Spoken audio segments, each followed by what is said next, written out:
नमस्कार, मेरा नाम अंजलि है। हम आज की कड़ी में बात करेंगे भारतीय काव्य शास्त्र के विषय में। अब भारतीय काव्य शास्त्र के विषय में जानने से पहले हम ये जानेंगे कि काव्य शास्त्र है क्या। तो काव्य और शास्त्र के संयोग से ये बना हुआ है। शास्त्र क्या है? शास्त्र अर्थात नियम। नियमबद्ध होकर के जो कुछ भी किया जाता है वह चीज़ शास्त्रबद्ध भी कही जाती है। और काव्य क्या है? काव्य हम आप सभी जानते हैं।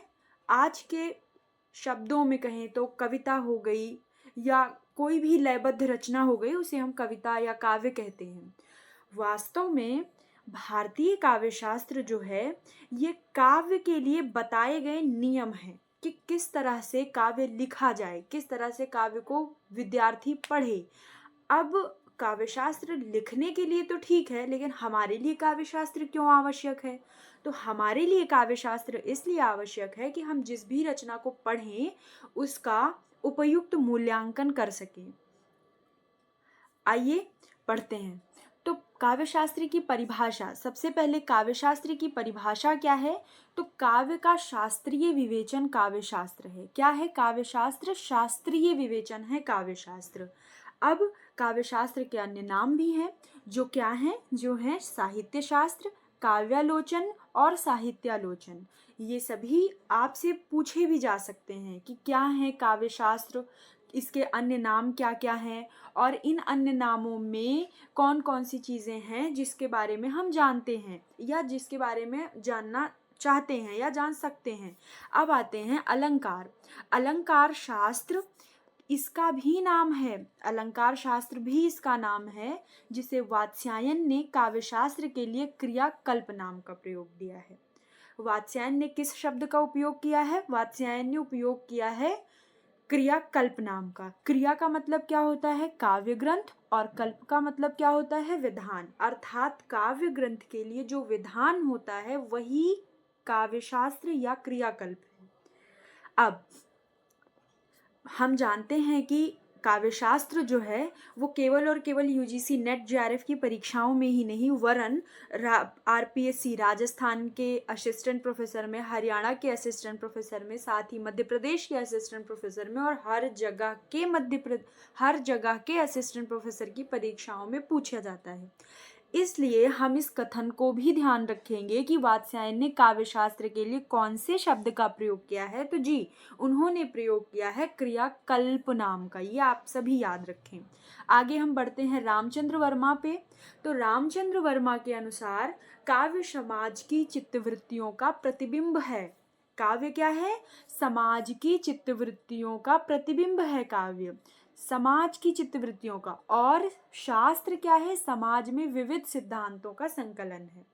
अर्थात समाज की जो चित्तवृत्तियां हैं उनका संकलन एक नियमबद्ध तरीके से काव्यशास्त्र है, ऐसा रामचंद्र वर्मा कहते हैं। तो आपसे ये कथन भी नेट जेआरएफ की परीक्षा के साथ साथ असिस्टेंट प्रोफेसर की परीक्षाओं में भी पूछा जा सकता है कि रामचंद्र वर्मा के अनुसार या किस लेखक के अनुसार काव्य समाज की चित्तवृत्तियों का प्रतिबिंब है और शास्त्र समाज में विविध सिद्धांतों का संकलन है।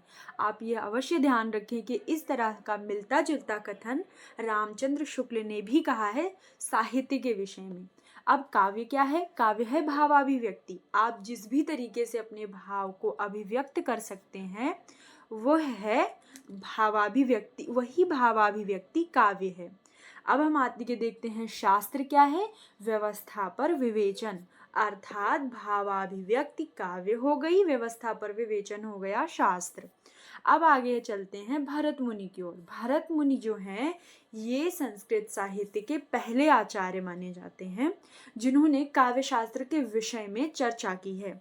इनका प्रमुख ग्रंथ है नाट्यशास्त्र और इन्होंने अपने नाट्यशास्त्र में नाटक को ही काव्य माना है और उसी में इन्होंने विविध प्रकार के नियम भी बताए हैं।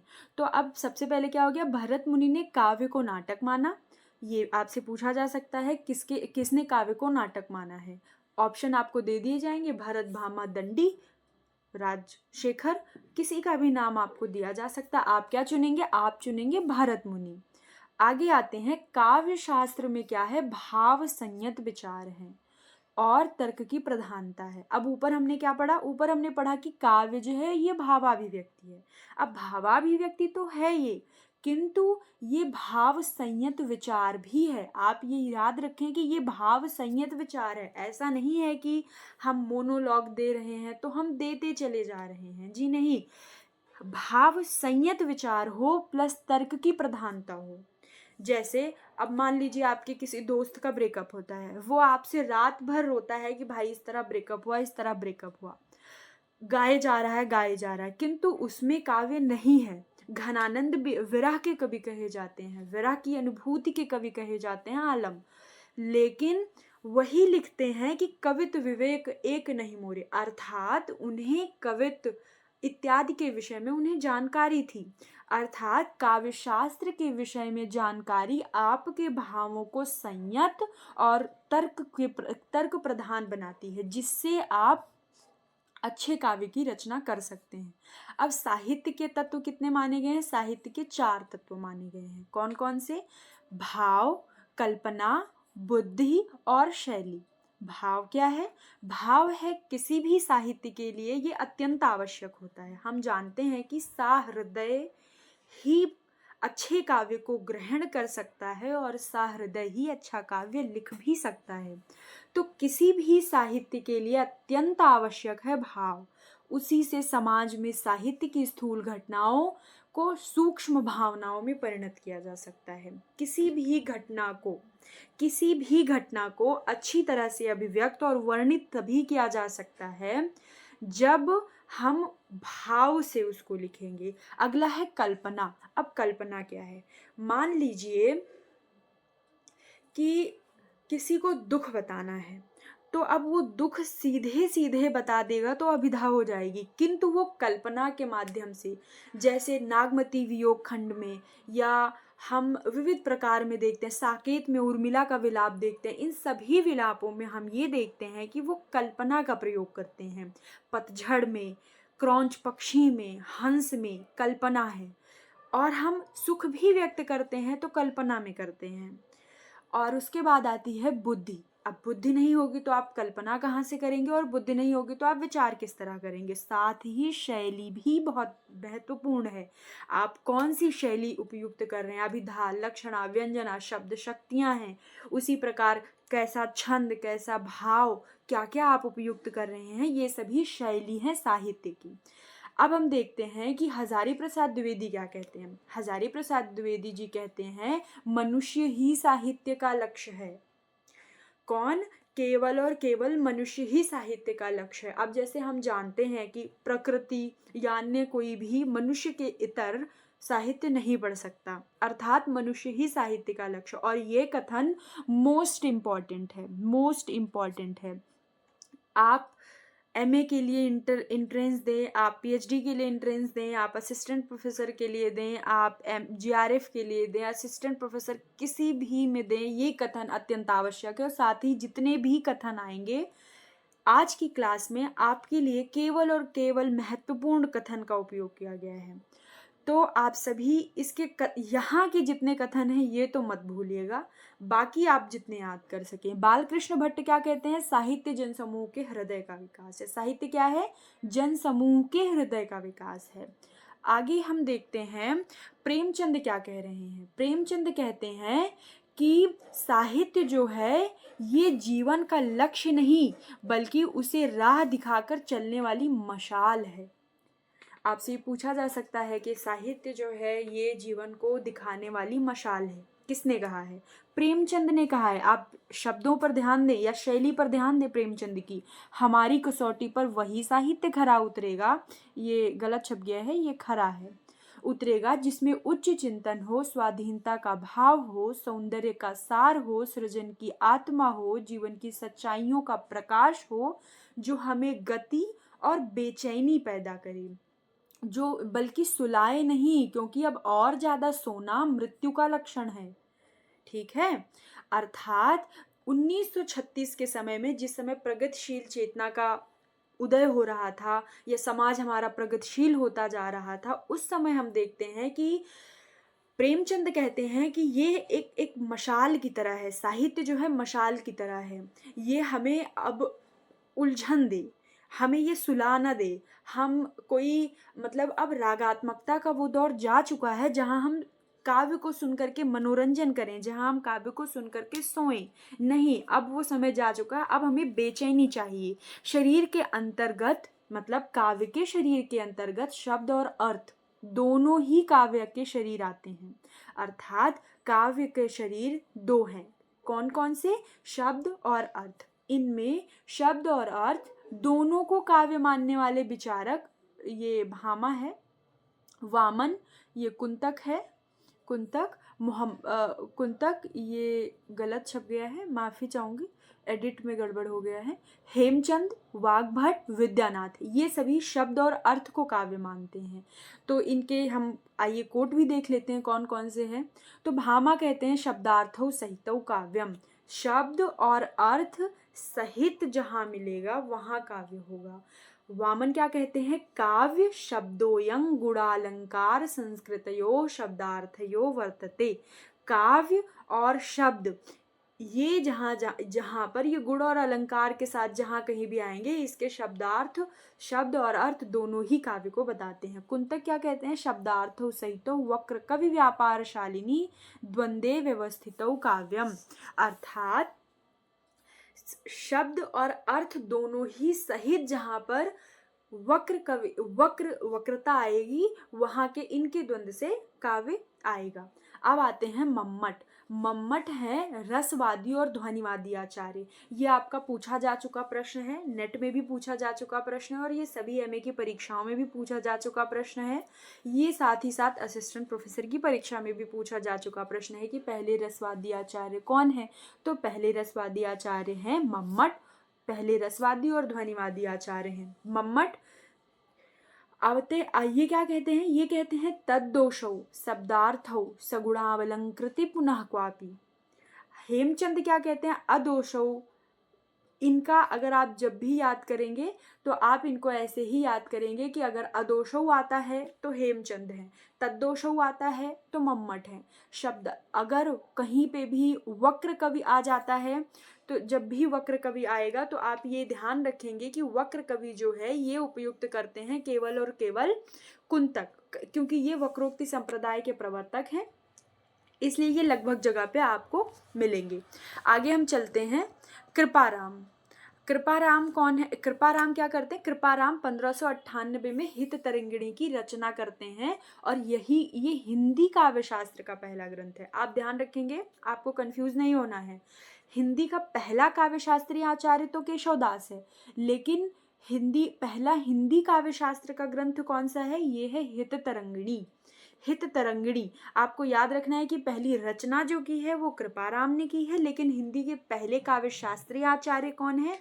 तो हमारे पहले काव्य शास्त्रीय आचार्य हैं केशवदास। आगे आते हैं हम अन्य आचार्यों के आधार पे हम देखते हैं कथन को।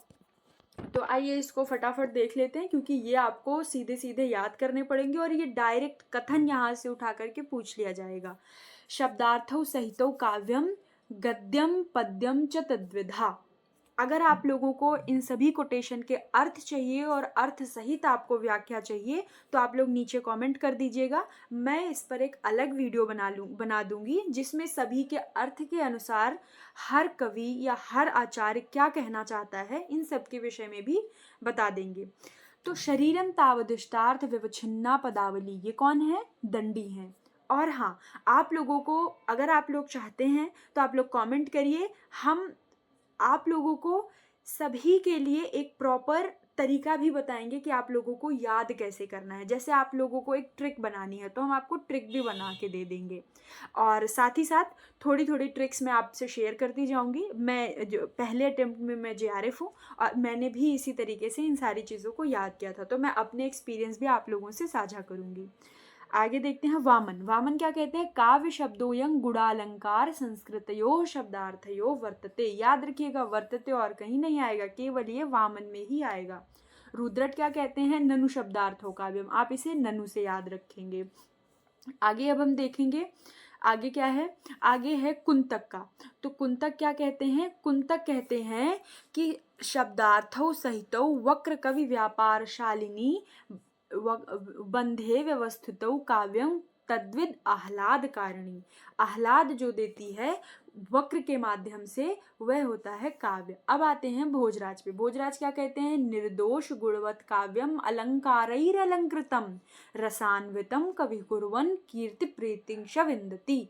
मम्मट, मम्मट का हम ऊपर देख चुके हैं। तद्दोषौ शब्दार्थौ सगुणावलंकृति पुनः क्वापि। क्षेमेंद्र काव्यं विशिष्ट शब्दार्थ। अब विशिष्ट शब्दार्थ केवल और केवल क्षेमेंद्र के ही वाक्य में आएगा, तो आप इसे रट लीजिएगा, क्योंकि आपसे यहाँ से सीधे सीधे कथन परीक्षा में पूछे जाने वाले हैं। काव्यं विशिष्ट शब्दार्थ साहित्य सदलंकृति। हेमचंद अदोषौ सगुणौ सालंकारौ च शब्दार्थौ काव्यम। निर्दोषा लक्षणवती सरीतिर्गुण भूषणा सालंकार रसानेक वृत्तिर्वाक्काव्य नाम काव्य। ये है जयदेव का। वाक्यम रसात्मकम काव्यम, ये हो गया विश्वनाथ का। शब्दार्थो वपुरस्य शब्दार्थो पुस्तावत काव्यम, ये हो गए विद्याधर हमारे। रमणीयात प्रतिपादका काव्यम जगन्नाथ। आगे हम देखेंगे अब काव्य हेतु पे। तो अब हेतु क्या है? हमने सबसे पहले देखा काव्य शास्त्र क्यों पढ़ें, काव्य शास्त्र क्या है। अब हमने ये तो जान लिया हम क्यों पढ़ें और क्या है, तो अब हम ये जानेंगे कि क्यों करें इसको, मतलब इसका कारण क्या है, या फिर किस लिए, हेतु क्या है। हेतुर्ना कारणम, अर्थात कारण, काव्य को करने का कारण क्या क्या है। तो हम विविध विविध आचार्यों के माध्यम से ये जानने का प्रयास करेंगे कि काव्य के कारण क्या हैं। तो आइए देखते हैं कौन कौन से कारण क्या हैं। सबसे पहले गुलाब राय कहते हैं, हिंदी आचार्य गुलाब राय कहते हैं, हेतु से अभिप्राय उन साधनों से है जो कवि की काव्य रचना में सहायक होते हैं। ये कहाँ कहते हैं? ये इनके सिद्धांत और अध्ययन का कथन है। याद रखें, सिद्धांत और अध्ययन इनका बहुत ही प्रसिद्ध निबंध है, और ये निबंध से भी प्रश्न पूछे जाते हैं। कभी कभी आपसे सीधे रचना पूछ ली जाती है आलोचना वाले पार्ट से। तो हेतु से अभिप्राय क्या बता रहे हैं गुलाब राय जी?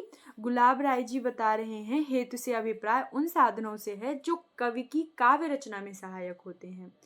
संस्कृत समीक्षा शास्त्रियों ने 3 हेतु माने हैं। कौन कौन से? प्रतिभा, व्युत्पत्ति और अभ्यास। सबसे मुख्य हेतु कौन कौन से हैं? तो सबसे मुख्य हेतु हैं हमारे प्रतिभा, व्युत्पत्ति और अभ्यास, जिनमें सबसे प्रमुख माना जाता है प्रतिभा को। प्रतिभा को सबसे प्रमुख क्यों माना जाता है? क्योंकि बिना प्रतिभा के रचना नहीं हो सकती। अन्य चीजें तो अर्जित की भी जा सकती हैं, किंतु प्रतिभा जो होती है ये जन्मजात होती है। आगे की कड़ी में हम ऐसे देखते जाएंगे कि कैसे आचार्य प्रतिभा को समर्थन देते हैं। प्रतिभा क्या है? प्रतिभा होती है जन्मजात। इस व्युत्पत्ति क्या होती है? ये लोक ज्ञान कला। लोक ज्ञान कला क्या है?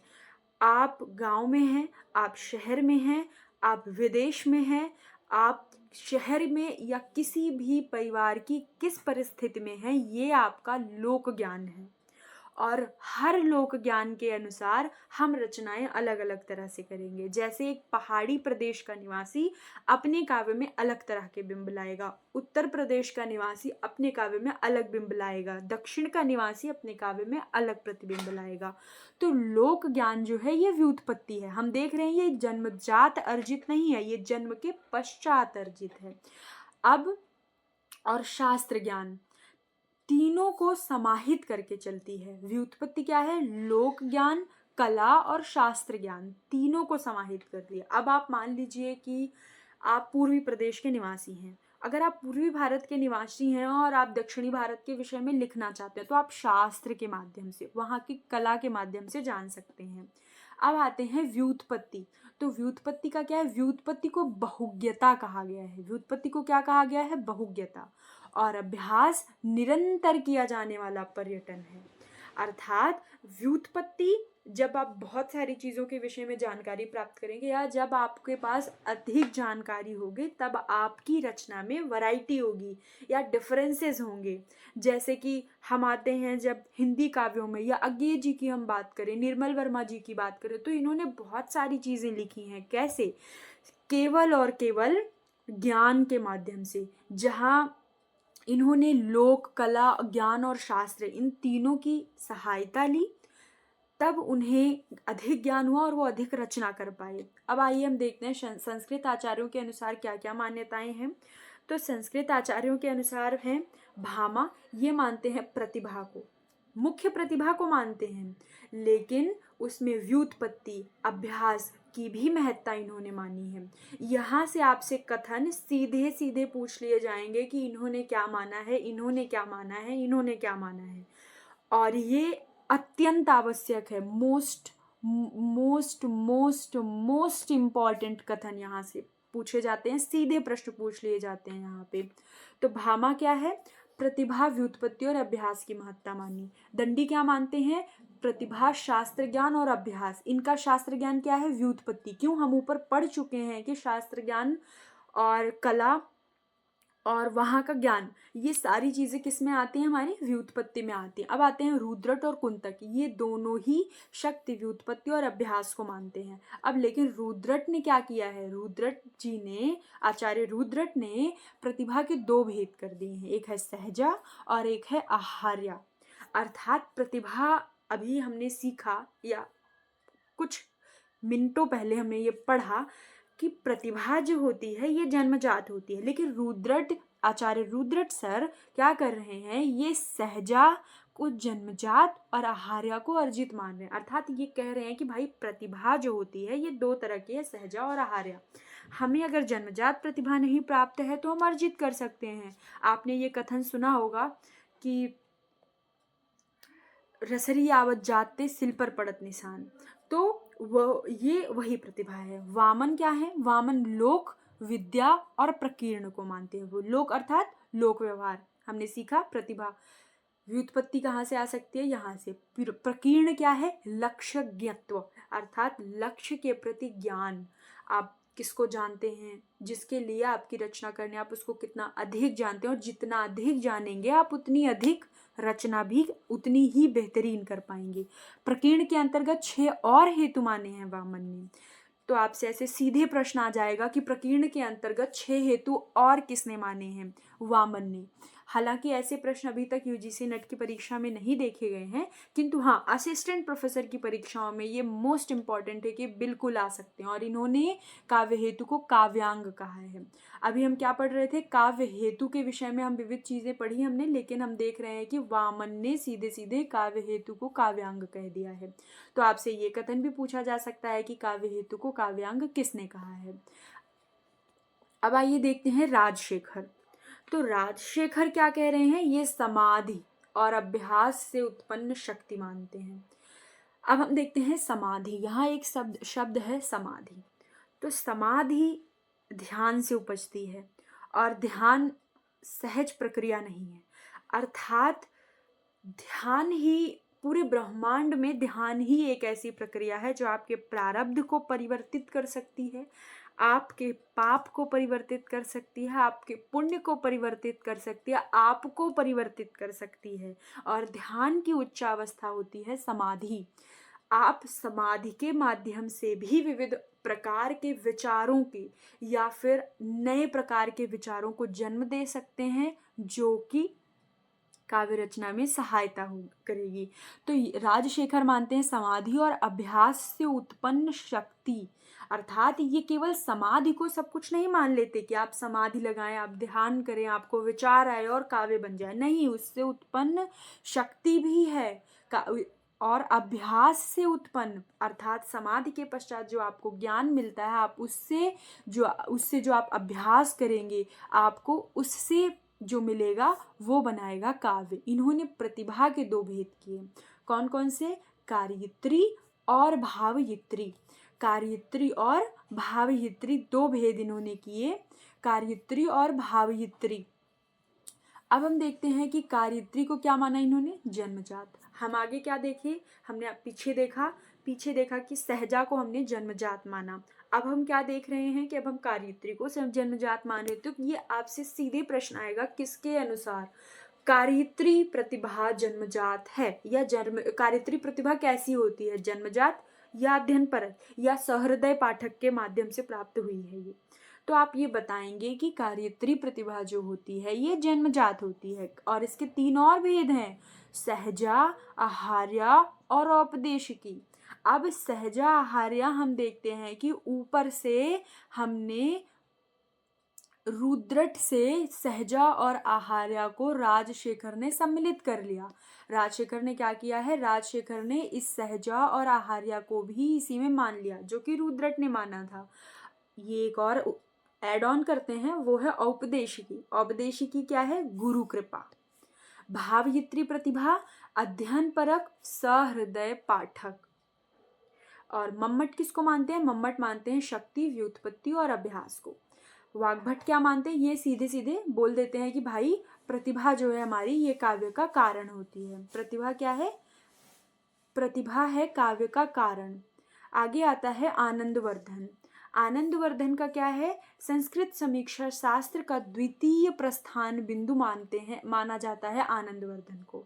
आपसे ये भी प्रश्न सीधे पूछे जा सकते हैं कि संस्कृत समीक्षा शास्त्र के द्वितीय प्रस्थान बिंदु कौन से हैं, आनंदवर्धन। तो भाई अगर द्वितीय प्रस्थान बिंदु आनंदवर्धन है तो प्रथम प्रस्थान बिंदु कौन है, तो प्रथम प्रस्थान बिंदु है आचार्य भरत।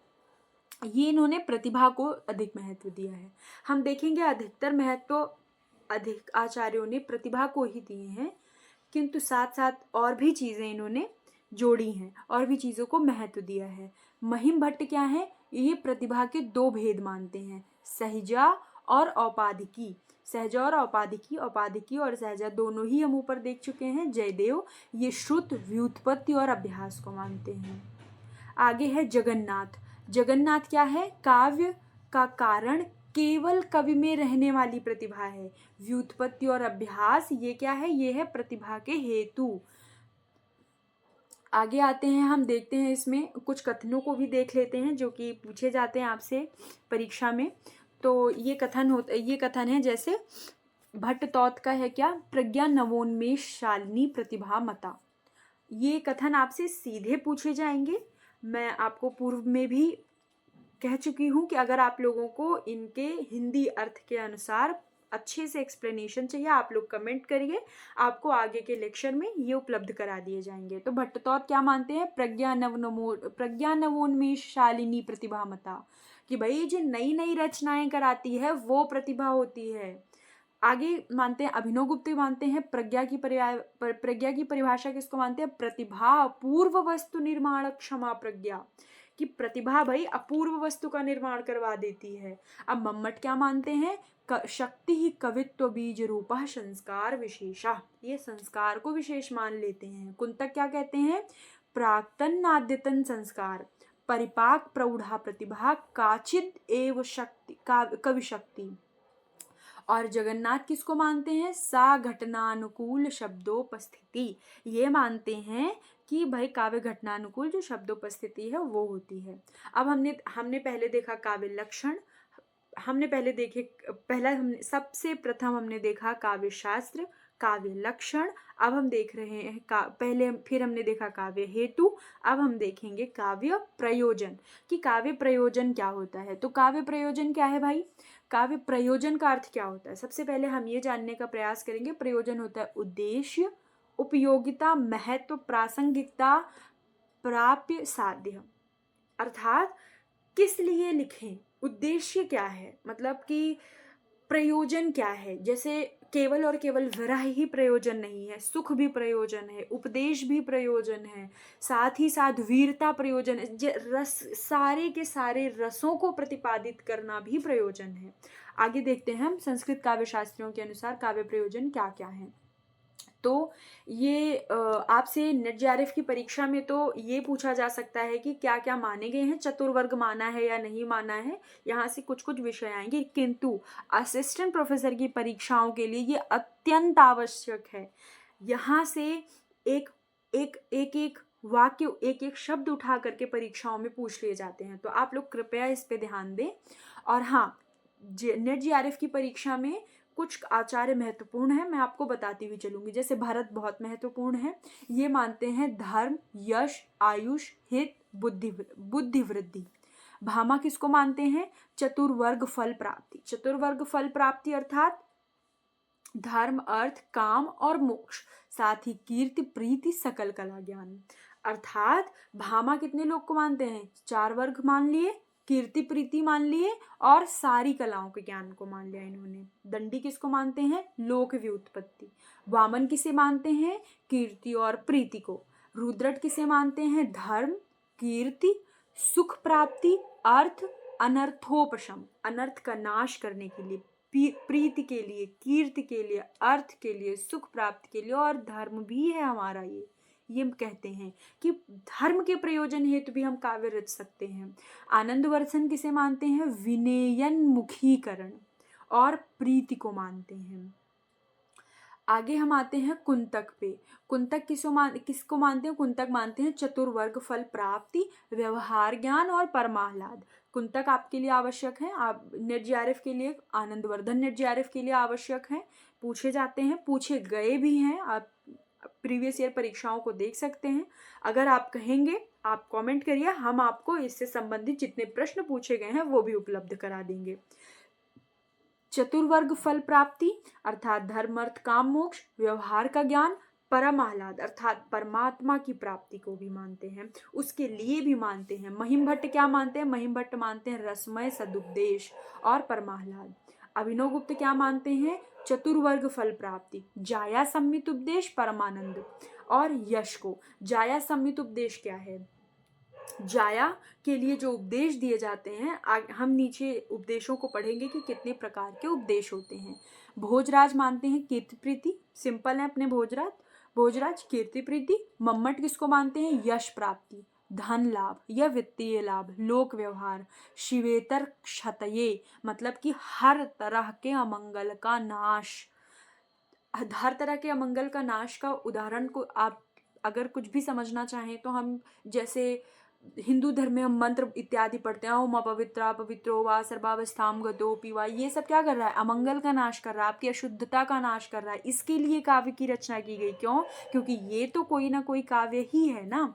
सद्यः पर निवृत्ति, तत्काल परमानंद की प्राप्ति और कांता सम्मित उपदेश।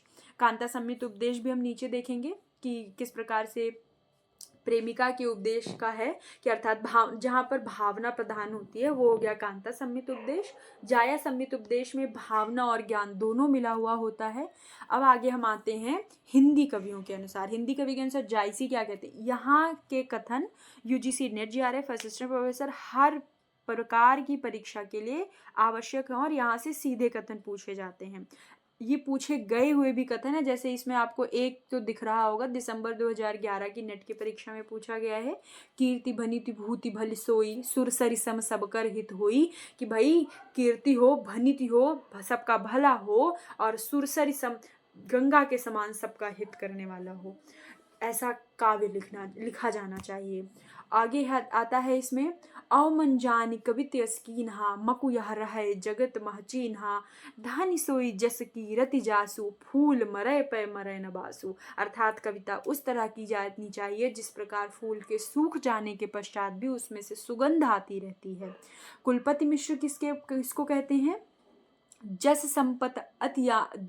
संपत आनंद अति, दुर्तन डारे खोई, होत कवित ते चतुरई, जगत राम बस होई। अर्थात हम क्या करते हैं? संपत्ति, आनंद, सब जो है दुष्टों के डर के मारे या अपने डर के विषय में, अपने अज्ञान के, अंधकार के या मोहवश हम खो देते हैं। लेकिन कवित के चतुराई से क्या होता है कि भाई राम बस में हो जाते हैं, अर्थात हम भजन मार्ग से उन्हें पा सकते हैं। ये भी एक प्रकार है काव्य रचना के लिए। आगे आते हैं देव। ये कहते हैं रहत घर न वर न धाम धन, तरुवर सरवर कूप, जस सरोर जग में अमर, भव्य काव्य जस शरीर जग में अमर, भव्य काव्य रस रूप। अर्थात जिस तरह से क्या है, शरीर जो होता है ये जग में अमर होता है, किसका? जो सच्चे होते हैं, जो भावपूर्ण होते हैं, वैसे उसी प्रकार का जो भव्य काव्य होता है यह हमेशा अमर रहता है। अर्थात जैसे महात्मा गांधी जी अनंत काल के लिए अमर रहेंगे। श्री कृष्ण, श्री राम, हम इन सभी को जानते हैं, ये सभी किस प्रकार से अमर हैं? भव्य काव्य से। भिखारी दास की क्या पंक्तियां, एक लहाए तप पुंजन के फल, ज्यों तुलसी अरु सूर गोसाई। एक लहाए बसु संपत्ति के सो, भूषण ज्यों बन वीर की बड़ाई। एकन को जसी सो प्रयोजन है, रस खानी रहीम की नाई। दास कबीर तन की चर्चा, बुद्धिमत तन को सुख दें सब ठाई। कि भाई बुद्धिमानों को भी हरदम सुख दें और हर एक को सुख देते रहे। महावीर प्रसाद द्विवेदी किसको मानते हैं? महावीर प्रसाद द्विवेदी मानते हैं ज्ञान के विस्तार को और आनंद की अनुभूति को, अर्थात ज्ञान का भी विस्तार हो, साथ ही साथ ज्ञान भी मिले, आनंद भी मिले। हरिऔध मानते हैं आनंदानुभूति को। आगे हम देखते हैं महादेवी वर्मा जी किसको मानती हैं? महादेवी वर्मा जी मानती हैं मानव हृदय में समाज के प्रति विश्वास को। हजारी प्रसाद द्विवेदी मानव कल्याण को, नंद दुलारे वाजपेयी आत्मानुभूति को, नगेंद्र जी आत्माभिव्यक्ति को।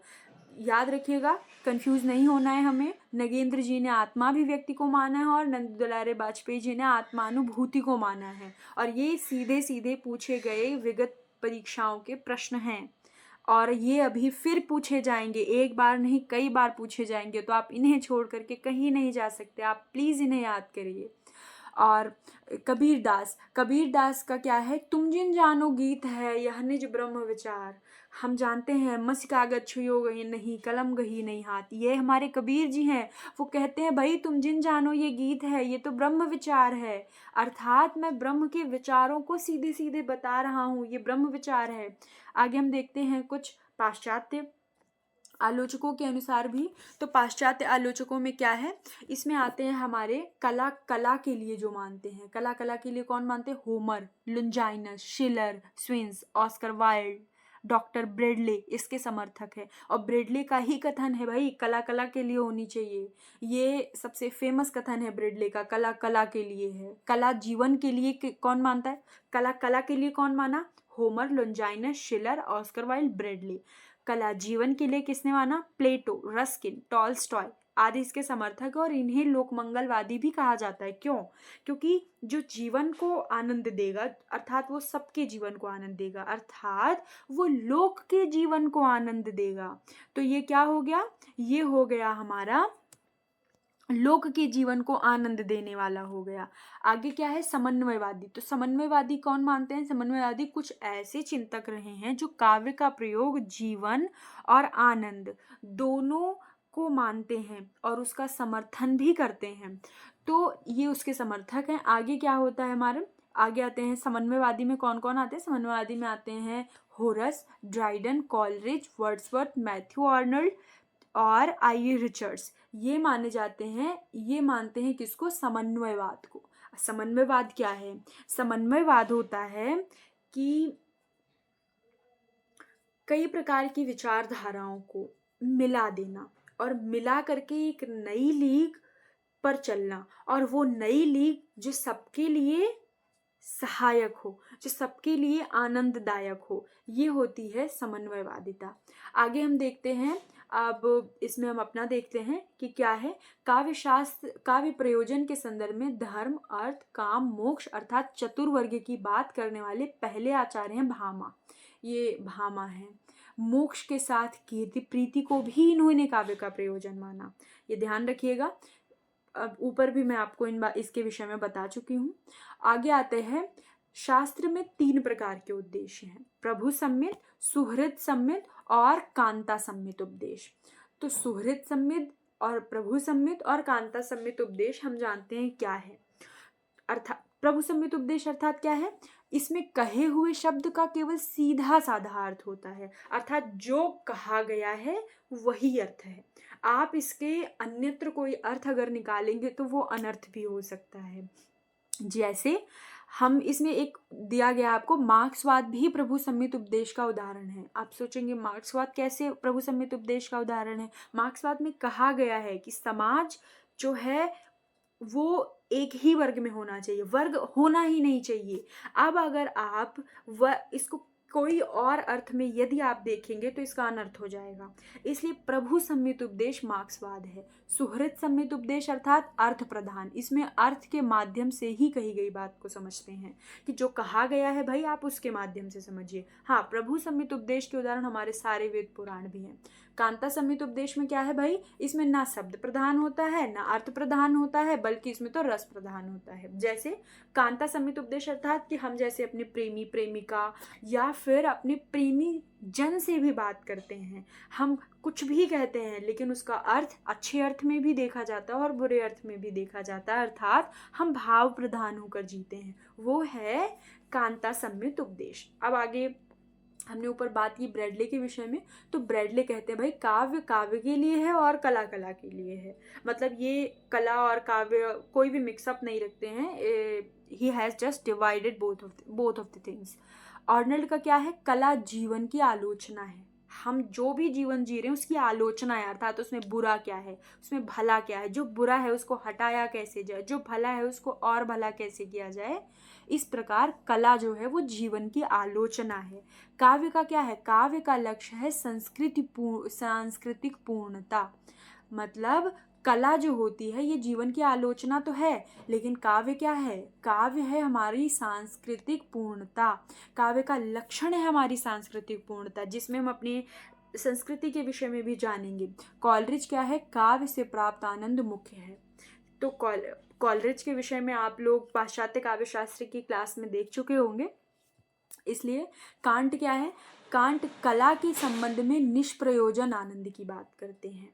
कांट ने क्या किया है, कांट कहते हैं कि भाई कला जो है ये निष्प्रयोजन आनंद है, मतलब ये बस आनंद है, बिना किसी प्रयोजन का आनंद नहीं है। कांट कहते हैं बस कला आनंद है, ये निष्प्रयोजन आनंद है। तो ये रहा हमारा काव्य लक्षण, काव्य हेतु, काव्य प्रयोजन। अगली कक्षा में हम रस सिद्धांत के विषय में पूरे डिटेल के साथ अध्ययन करेंगे, साथ ही साथ हर एक दिए गए शब्द को इलेबोरेट करेंगे कि किसी भी शब्द का क्या अर्थ होता है। अगर आप लोगों की कोई भी डिमांड हो यूजीसी नेट पे, असिस्टेंट प्रोफेसर पे, किसी भी राज्य के असिस्टेंट प्रोफेसर की परीक्षा के विषय में आप लोगों को कोई भी वीडियो चाहिए, आप लोग हमें कमेंट कीजिए, हम आपको उस पर वीडियो उपलब्ध कराएंगे। धन्यवाद। साथ ही कोई कमी रहे तो वो भी आप लोग हमें कमेंट करके अवश्य बताएं। धन्यवाद।